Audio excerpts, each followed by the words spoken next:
A Bíblia é considerada um dos mais importantes livros do cristianismo e contém várias histórias e ensinamentos que foram considerados essenciais para a fé. A Bíblia é dividida em dois blocos principais, o Antigo Testamento e o Novo Testamento. O Antigo Testamento conta a história do povo judaico e é composto de livros escritos em hebraico. Já o Novo Testamento conta a história de Jesus e os primeiros anos do cristianismo, e foi escrito em grego. A Bíblia conta a história do povo judaico desde a criação do mundo até a chegada de Jesus Cristo. Ela aborda vários temas, como a criação do mundo, a ascensão e queda do povo de Israel, a vinda de um Salvador, Jesus, e a história da igreja no início. A Bíblia também é considerada um livro de ensinamentos e de crenças, e muitos dos ensinamentos na Bíblia foram considerados como regras morais e espirituais para a vida. No Antigo Testamento, por exemplo, há vários livros que contam a história dos primeiros povos da Terra, como o Gênesis e o Êxodo. Esses livros contam a criação do mundo, a ascensão e queda do povo de Israel, e os ensinamentos dados a Moisés por Deus. Já no Novo Testamento, os livros relacionados à vida de Jesus e aos primeiros anos do cristianismo, como os Evangelhos e as Epístolas de Paulo, são considerados a fundação da fé cristã. Aqui vão mais detalhes sobre a Bíblia. A Bíblia foi escrita por vários autores em um período de mais de 1000 anos, e os livros foram compilados por diferentes conselhos religiosos e acadêmicos ao longo da história.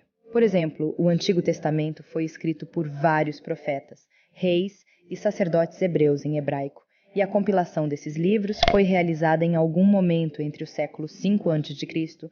e o século 1 d.C.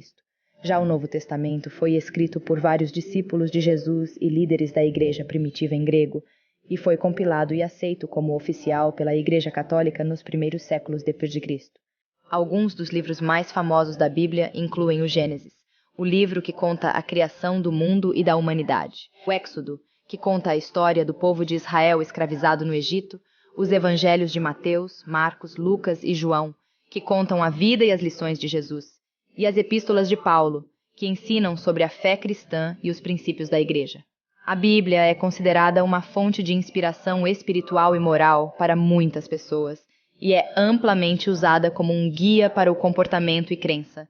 Ela também é usada como um livro de estudo e de reflexão por muitos estudiosos e teólogos.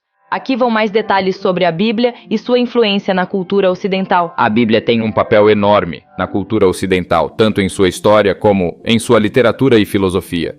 Muitos livros, filmes, peças de teatro e outras formas de arte e entretenimento têm raízes bíblicas e são inspirados pela Bíblia. Além disso, a Bíblia tem um grande impacto na filosofia ocidental, pois muitos filósofos e pensadores usaram a Bíblia como uma fonte de inspiração e como um ponto de partida para explorar questões complexas de moral e ética.